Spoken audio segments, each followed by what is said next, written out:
It's Breaking the News with Des Clark.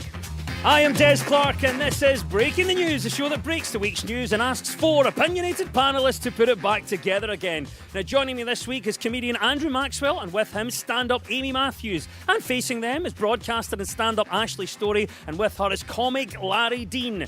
In the news this week, a woman in Aberdeenshire was reunited with her wedding and engagement rings just in time for her anniversary after a kind-hearted pensioner scoured the beach where they went missing with his metal detector. And not only that, but he also gave the happy couple an anniversary present of a 10p coin, a paperclip and a shopping trolley.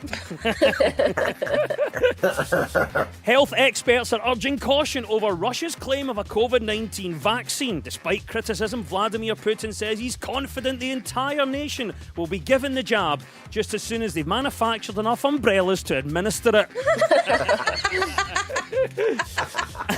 And a source close to Priti Patel has branded Ben & Jerry's overpriced junk food after the US firm criticised her stance on migrant crossings. No offence, but if she's looking for an ice cream company that believes in strengthening borders, she should maybe try Walls.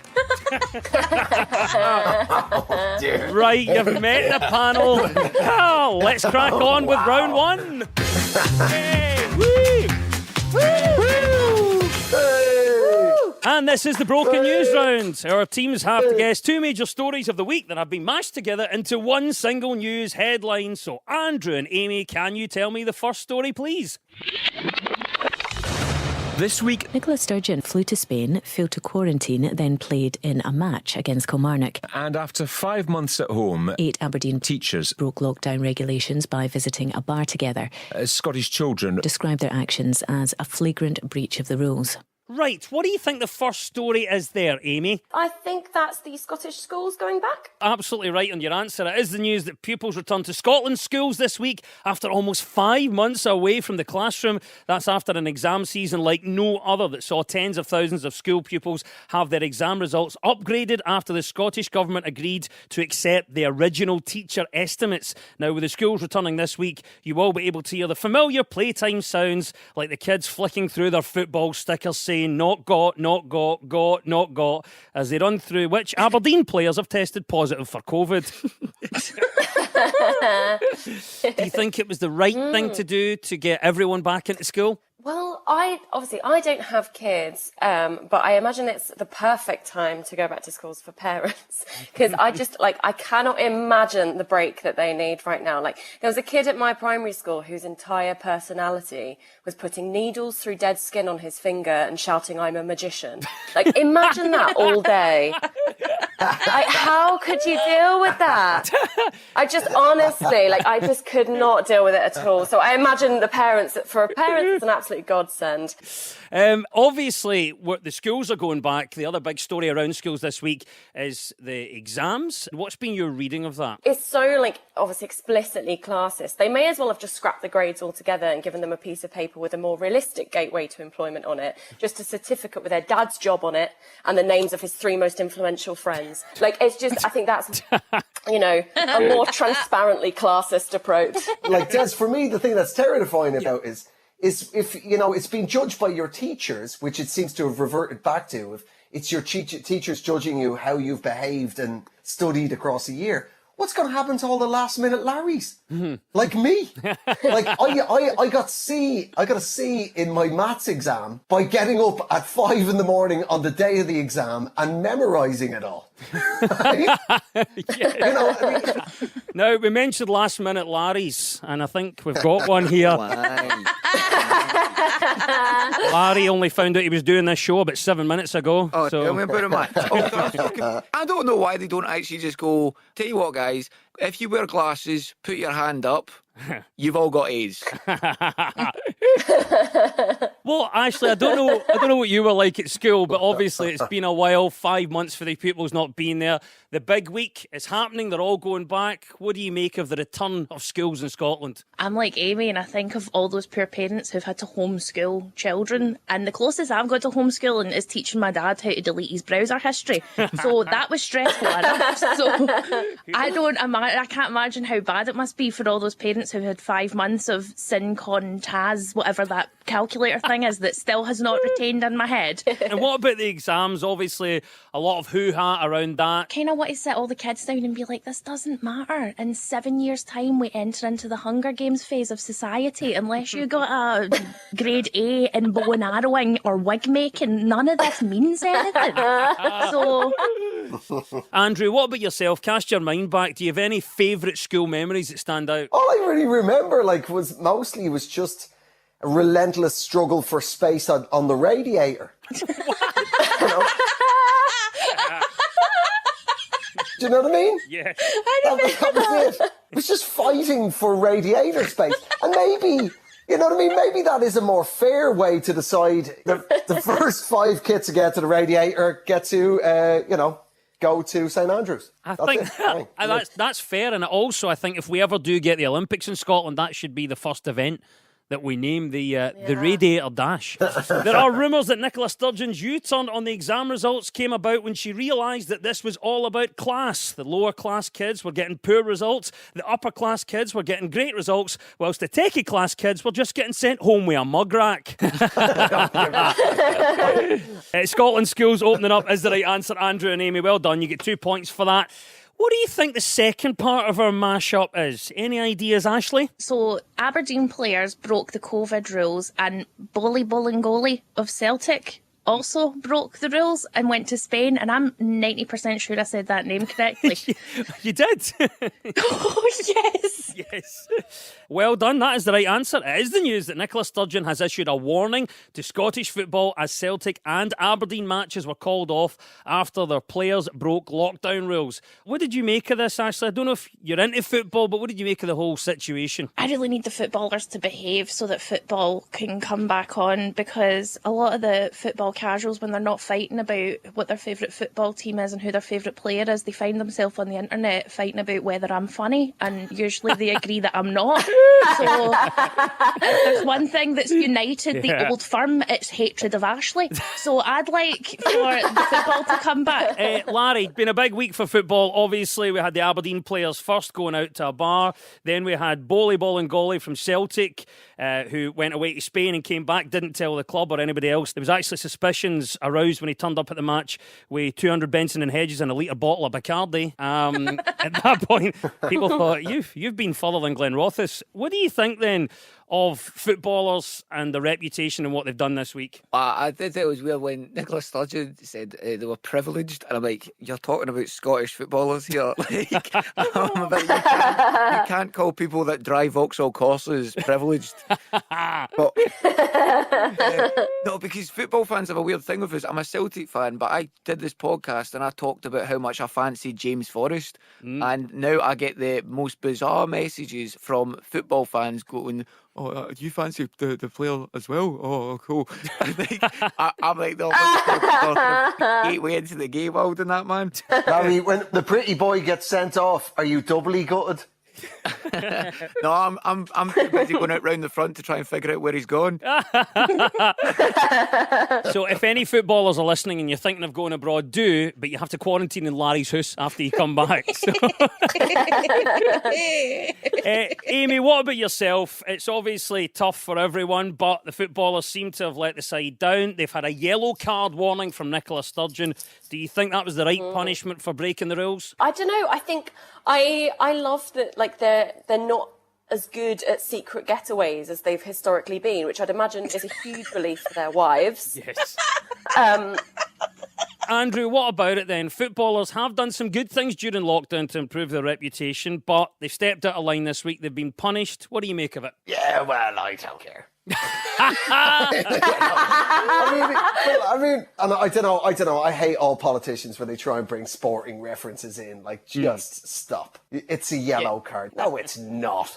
Barman, it's not a yellow card. It's not a yellow offence. It's a stern talking to. It's maybe been taken off the pitch earlier, but it's not a yellow. Larry, go on then. So we're talking about mistakes this week. What's the worst mistake you've made? Worst mistake I ever made. I can't say what it is, but it also resulted in 8 footballers having to get tested.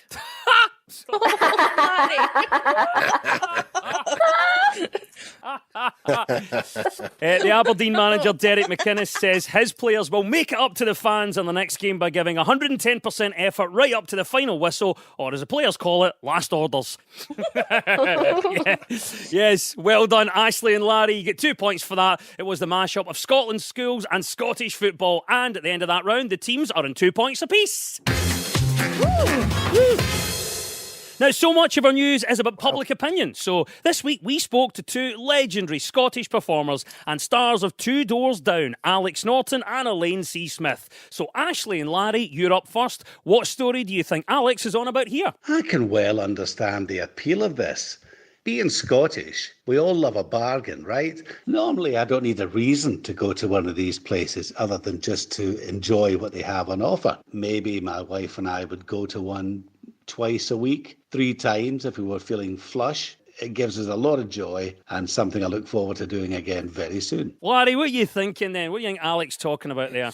Eat out to help out. Absolutely the right answer. It's the news that diners used the Eat Out to Help Out scheme more than 10.5 million times in its first week, the Treasury has revealed. Under the scheme, customers can claim 50% off any meal in a cafe, restaurant or pub, which in Scotland has led to a huge rise in customers ordering a plate of tenants.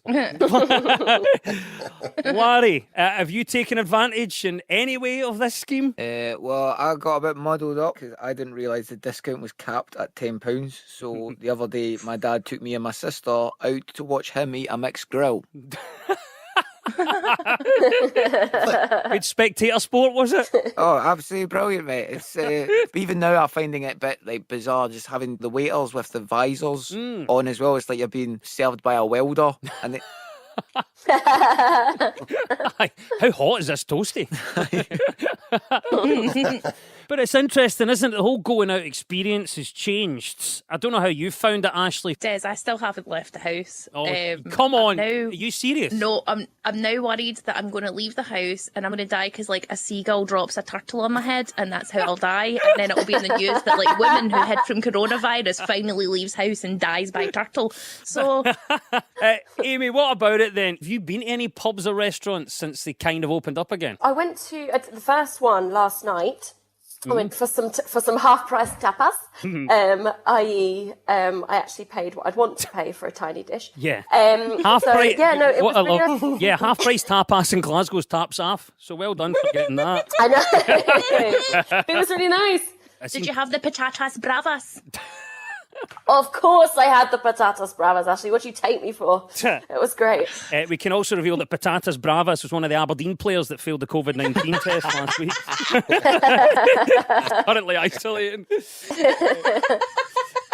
So, what about the going out experience? Obviously, some people are a bit trepidatious about going to pubs and restaurants. There's masks, there's visors and all that social distancing. Do you think it's changed for you? The first time that we were down the beach with the family, with it, me and the missus and the kids, and it was the first time in a pub, and we ordered the food. It was all safe. We were distant from everybody in the beer garden, yada yada yada. A young waiter came over. We ordered the food, and then he turned around to my wife and went, "And can I have all your contact details?" and I was like, "Okay, that's a little bit fresh." And then he turned around and went, "I don't need yours, only hers." What? Yeah. Little does he know I live in her house for now. So here we go. We're coming up with schemes to improve the hospitality industry. What would you offer up? We return all the tiny shampoos that we've stolen from hotels. No, never. Never. But we don't need them for travel anymore, Des. I know, but they're so handy, and those soaps that come wrapped up are just lovely. You know. And I like to feel like a giant when I bathe. Yes, Eat Out to Help Out is the right answer. 2 points go to Ashley and Larry. It's your turn now, Andrew and Amy. Here's Elaine C. Smith, and what is she talking about here? I think they'll really love this in America. I don't think it will be as outrageous and crazy as the other version. I'm not a huge fan of the original. it's very kitsch and camp and all of that, but it's not something I ever sit down to watch. My heart goes boom, bang, a bang, boom, bang, a bang. We even got a song from Elaine there. So I think America are going to try and do a Eurovision and America Vision. Yes, the makers of the Eurovision Song Contest have signed a deal to create a US version of the singing competition. The American Song Contest is going to launch in late 2021, featuring musicians from all 50 US states competing to be crowned champions in a series of televised competitions.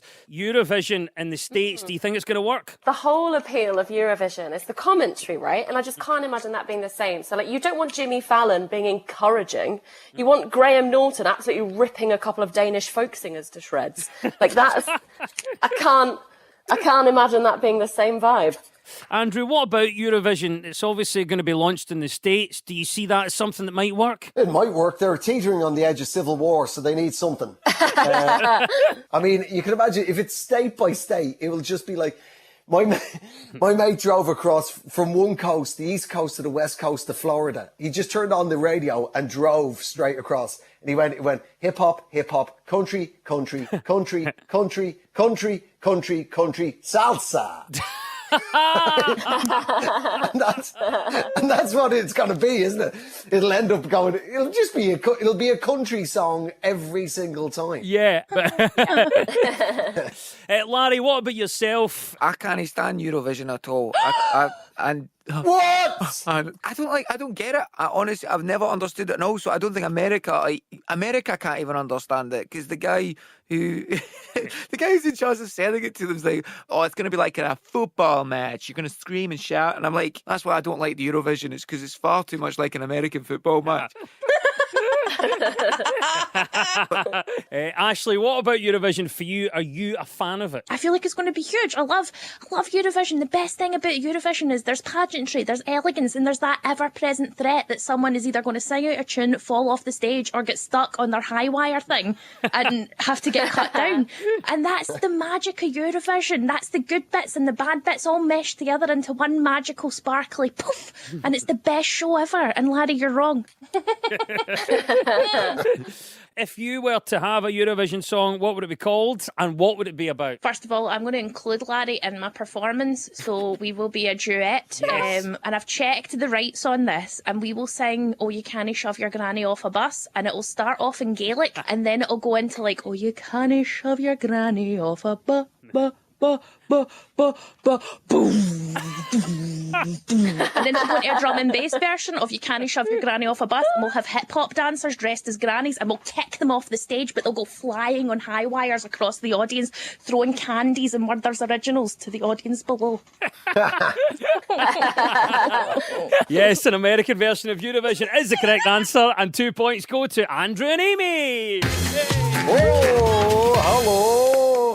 You are tuned to a socially distant Breaking the News on BBC Radio Scotland with me, Des Clark. Now, this round is all about who's in the news. I will play you a clip of a mystery person. All you have to do is tell me who it is. So, Andrew and Amy, you're up first this time. Who is this? Well, I think people think that I'm a bit of a geek, right? And that's fair enough. I think I can see where that comes from. I sort of wear glasses. I'm a bit socially awkward. It's Louis Theroux, isn't it? Yeah, Louis Theroux, isn't it is. Yeah, Louis Theroux. So, Louis Theroux's been in the news this week talking up the power of power naps. He revealed in an interview this week that he used to take 10-minute naps in the middle of the working day, and in an ideal world would have sleep pods installed into offices. Do you agree with his point about the power nap being the perfect thing to boost your day? I completely agree with napping. It's a wonderful thing. We should all do it. I will be having a nap after this. It's very good. It's good for your heart, along with red wine, sex, and not give it a toss. So they're the four things that... Amy, what about yourself then? First of all, Louis Theroux, are you a fan? I'm a huge fan. I love Louis Theroux. Unlike my ex-boyfriends, he's managed to monetize being an awkward English man. He is absolutely... I just love him. Larry, what about yourself? Are you somebody that's a fan of a midday nap? I heavy love a midday nap, but I can't sleep at night time. Yeah. So, I actually did this thing to try and relax more. 2 weeks ago, I did a hypnosis I'd done it before when I was in London, and it was by like an American, and then there was an English person as well, and those accents work. But I think the whole thing, like Scottish people are still able to find Scottish accents ridiculous. Because getting hypnotised by a guy who I'm talking to him on Zoom, and he's going, right, I'm going to count back from 100 and you're going to relax. Because also he was trying to help me stop like vaping my e-cigarette thing. And but basically he said to me, so what's your least favourite food? And I was like, oh, coleslaw. And he goes, right. And then midway through him hypnotising me, I kind of came to again, and when I kind of woke up, I just heard him going, and you're putting the e-cigarette to your mouth. Oh, but no, it's a big bowl of coleslaw.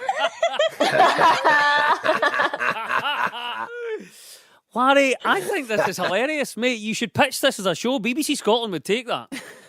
Talking about Louis Theroux, documentary maker, are you a fan of his work? He's a great documentarian, and you know, he's an interesting fella. As for naps, I grew up living above a pub, and to me, I need to listen to it, and I kid you not, I put on Waking the Dead, the old BBC crime drama. What? And that's the only thing I can fall asleep to is Trevor Reeves getting really angry at his team for messing up another cold case. And them all shout.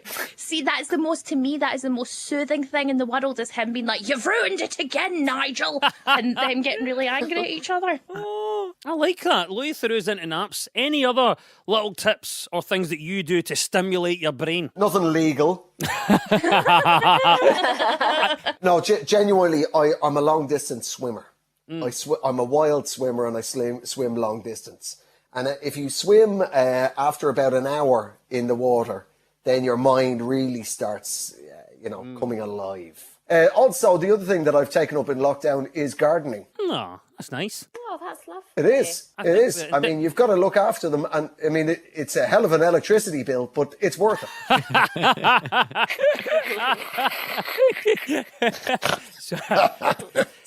Amy, what about yourself then? Nothing stimulates my brain like thinking of replies to an argument I had in 2004. I was up until like 3 a.m. last week coming up with like a zinger of a comeback for a girl whose name I can't even remember. I woke up so exhausted. She's got no idea, but my God, she was slayed. Yeah, well done. 2 points go to Andrew and Amy. That was documentary maker Louis Theroux. Right, to you, Ashley and Larry. It's your turn now. Who is this and why are they in the news? You have to be comfortable doing things that people don't agree with, and you have to be comfortable doing things that you could fail. Well, Des, this is a story all about how a TV show got remade, flipped upside down. I'd like to take a minute, just sit right there. I'll tell you how they made a gritty version of The Fresh Prince of Bel-Air. That was Will Smith. Oh, that's beautiful, Ashley. Thank you. Yeah, it's the news, and it's the right answer. It is the news that Will Smith and his production company are planning to reboot the beloved sitcom The Fresh Prince of Bel-Air. But this time the story of a streetwise teen who moves in with his upper-class uncle will not be a comedy. The new version will be based on a viral YouTube trailer that reimagined the series as a hard-hitting drama. What about you, Larry? Were you a fan of The Fresh Prince of Bel-Air? I was, but then I think that makes it a bit kind of nostalgic for it. So when you watch the gritty version, you're too busy trying to remember the old version and that. And I'm thinking now, I'm kind of looking forward to the episode that when Carlton has to dance his way out of a mugging. There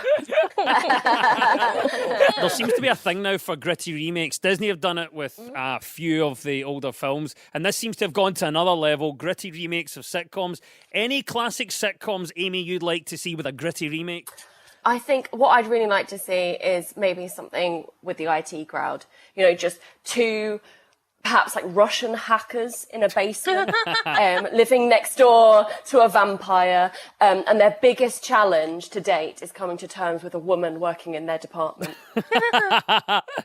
If this works, you know there's going to be other classic sitcoms will jump on board for a gritty remake. What other ones do you see working? They're going to make Three Men and a Baby again for Disney. And I'm very excited about that because everybody forgets that was an incredibly dark, weird story. And that Ted Danson was in Turkey. His friend says, I need to send you a package. Can you take it in? It was heroin. Ted Danson got confused, thought it was a baby, took a baby in thinking, oh, this is is what my friend sent me in a package. 2 drug dealers arrived going, can we get the heroin? They thought they meant the baby and gave the drug dealers the baby. That was the plot of 3 Men and a Baby. Yeah. And Steve Guttenberg, I hope he's in it again because he hasn't done anything in a while and I miss him. Remember, Ashley, it was that Police Academy and Cocoon, and then he just disappeared. And the other one I saw, which I quite like around this week, is the remake people I want to see done really grittily is Are You Being Served? This time the Grace brothers have to cope with being bought over by Mike Ashley. I think there's so many stories in that. It could go so many ways. In 1997, Will Smith had a worldwide hit with his debut album Big Willie Style, which coincidentally is how Willie Rennie refers to his leadership of the Scottish Liberal Democrats. Will Smith is the right answer, and 2 points goes to Ashley and Larry. And it's time now for our final quickfire round, which is all about deciphering the numbers in the news. I will read out a headline. All the teams have to do is fill in the blanks. So get ready, teams. When we run out of time, you'll hear this. Oh my goodness. There you go. That is BBC Scotland's Jamie McIver there looking at this year's exam results. And here we go. What has been returned after 37 years? Movement in Amanda Holden's forehead.